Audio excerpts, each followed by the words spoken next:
स्वागत है आप सभी स्टूडेंटों का जेएमबी स्टडी भारत में।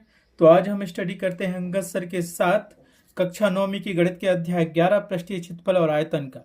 ये पृष्ठीय क्षेत्रफल और आयतन का भाग नंबर 27 है, जिसमें हम जानेंगे प्रश्नावली 11.4 के भाग 6 में प्रश्न क्रमांक 9 का संपूर्ण हल। इससे पहले यदि आपने हमारे चैनल्स को सब्सक्राइब नहीं किया है तो सब्सक्राइब कीजिए ताकि इसी प्रकार की वीडियो आपको सबसे पहले मिल सके। तो आइए हम स्टार्ट करते हैं। प्रश्न नंबर 9 क्या कहता है। प्रश्न 9, लोहे के 27 ठोस गोलों को पिघलाकर जिनमें से प्रत्येक की त्रिज्या r है और पृष्ठीय क्षेत्रफल s है, एक बड़ा गोला बनाया जाता है जिसका पृष्ठीय क्षेत्रफल s डैश है। ज्ञात कीजिए कि नए गोले की त्रिज्या क्या है r dash, s by s dash का अनुपात क्या है। तो जो हमें दिया गया है वो लिख लेते हैं और जो ज्ञात करना है वो लिख लेते हैं। ठीक है, 27 ठोस गोलों की त्रिज्या r एवं पृष्ठीय क्षेत्रफल s दिया गया है एवं एक बड़े गोले अर्थात 27 गोलों को पिघलाकर बनाया गया का पृष्ठीय क्षेत्रफल s डैश है तथा माना कि इसकी त्रिज्या r डैश है। हमें ज्ञात करना है, क्या करना है, एक गोले की त्रिज्या r डैश ज्ञात करनी है। नए गोले की त्रिज्या अर्थात एक बड़े गोला जो बनाया जाता है उसकी त्रिज्या r डैश ज्ञात करनी है और s बाय s डैश का अनुपात करना है। अर्थात 27 छोटे गोले और बड़े गोले का क्या संपूर्ण पृष्ठ ज्ञात करना है। ठीक है, तो हम क्या लिखेंगे, 27 छोटे गोलों या ठोस गोलों का आयतन बराबर एक बड़े गोले का आयतन। ठीक है, त्रिज्या हमें दी गई है वो तो हम जानते ही हैं कि गोले का आयतन क्या होता है, चाहे छोटे हो चाहे बड़े हो, फार्मूला तो वही लगेगा। सिर्फ अंतर यहाँ रहेगा कि एक की त्रिज्या r है, एक की r डैश है। एक का पृष्ठीय क्षेत्रफल s है, दूसरे का पृष्ठीय क्षेत्रफल s डैश है। ठीक है, तो हम यहाँ क्या जानते हैं, जो ज्ञात करना है वो लिख लेते हैं। तो नंबर 1 हम क्या लिखेंगे, हमें क्या करना है, सबसे पहले उसकी त्रिज्या ज्ञात करनी है। तो पहला ऑप्शन तो लिखते हैं, क्या हमें निकालना है नए गोले की त्रिज्या।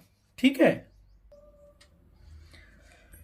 इसीलिए 27 ठोस गोलों का आयतन बराबर 27 छोटे ठोस गोलों का आयतन बराबर एक बड़े गोले का आयतन। यहां से हमें मिलेगा 27 गुणित 4/3 पाई r क्यू बराबर एक बड़े गोले का आयतन की त्रिज्या हमने क्या मानी, r डैश मानी है। तो ये हो जाएगा 4/3 गुणित पाई r डैश क्यू। ठीक, अब क्योंकि हम जानते हैं गोले का आयतन बराबर कितना होता है, क्योंकि हम जानते हैं गोले का आयतन बराबर 4/3 पाई r क्यू घन इकाई होता है। तो यहां से देखो हमारे पास क्या क्या कैंसिल हो सकता है, इसको ज्यों का त्यों लिख लो। अभी हमें निकालना है 27 गुणित 4/3 पाई इंटू r क्यू बराबर 4/3 पाई r डैश क्यू। तो यहाँ से पाई पाई कट गया, 4/3 कट गया। हमारे पास यहाँ से हमें मिल गया 27 r क्यू बराबर r डैश क्यू। तो यहाँ से हमें मिलेगा 27 को लिख सकते हैं 3 का होल क्यू और ए आर क्यू अपने पास था ही, और यहाँ से मिल गया r डैश का होल क्यू।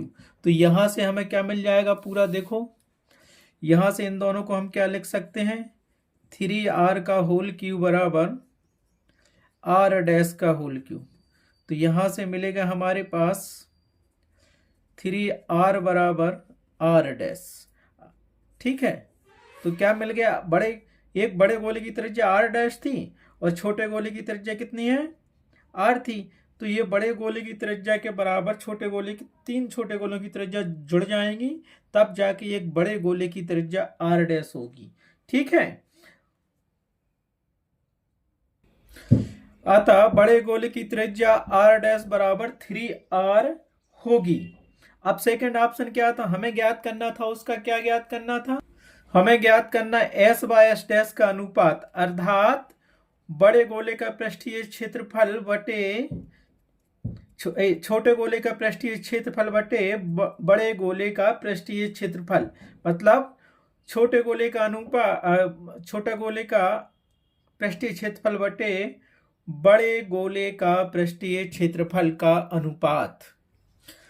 तो हम जानते हैं कैपिटल एस बराबर छोटे गोले का पृष्ठीय क्षेत्रफल वटे एस डैश बड़े गोले का पृष्ठीय क्षेत्रफल है। और हम जानते हैं कि गोले का पृष्ठीय क्षेत्रफल बराबर क्या होता है, 4 पाई आर स्क्वायर। तो यहाँ क्या है, इसकी त्रिज्या छोटे गोले की आर, तो आर का स्क्वायर हो गया। और नीचे किया बड़े गोले की त्रिज्या क्या है, आर डैश, तो 4 पाई आर डैश स्क्वायर। तो यहाँ से क्या मिलेगा, ये पाई पाई कट गया, यहाँ से ये कट गया, तो हमारे पास क्या मिल गया यहाँ से, r square upon r dash square, r dash का होल स्क्वायर मिल गया। अब यहाँ से क्या मिला, आर स्क्वायर तो था ही, आर डैश स्क्वायर बराबर क्या है हमारे पास, आर डैश स्क्वायर बराबर जो हमने त्रिज्या निकाली थी वो त्रिज्या क्या थी, आर डैश बराबर थी 3r, आर डैश बराबर थी 3r, और होल स्क्वायर लगाया तो ये लिख दिया, क्योंकि त्रिज्या आर डैश बराबर 3r है जो हमने निकाली थी छोटे गोले की त्रिज्या, बड़े गोले की त्रिज्या। तो यहां से रख दो, तो यहां से क्या मिलेगा हमारे पास, सिंपल है, यहां से हमें मिल गया r square upon 9 r square, तो ये आर स्क्वायर एकम कट गया, ठीक है। तो यहां से हमें क्या मिल जाएगा, 1/9, तो ये हमें क्या मिल गया, अर्थात एस बटे एस डैश बराबर मिल गया ए। तो आगे क्या करोगे, सो दैट इम्प्लाइज यहां होगा अपने पास एस अनुपात 8 डैश बराबर 1/9। अतः क्या मिल गया हमें, एस डैश का अनुपात मिल गया 1/9 होगा। तो आंसर बराबर आप लिखोगे यहां, तो यहां हम लिख सकते हैं एस डैश का अनुपात 1/9 होगा। अतः उत्तर बराबर होगा हमारे पास, पहला उत्तर होगा, क्या लिखेंगे, बड़े गोले की त्रिज्या बराबर, तो एक बड़े गोले की त्रिज्या आर डैश बराबर 3r होती है और एस डैश का अनुपात 1/9 होता है। इस प्रकार प्रश्नावली 11.4 का 9वां क्वेश्चन कंप्लीट हुआ। इस वीडियो में इतना ही। नेक्स्ट क्वेश्चन के लिए हम चलेंगे नेक्स्ट वीडियो पर। Thanks for watching my video.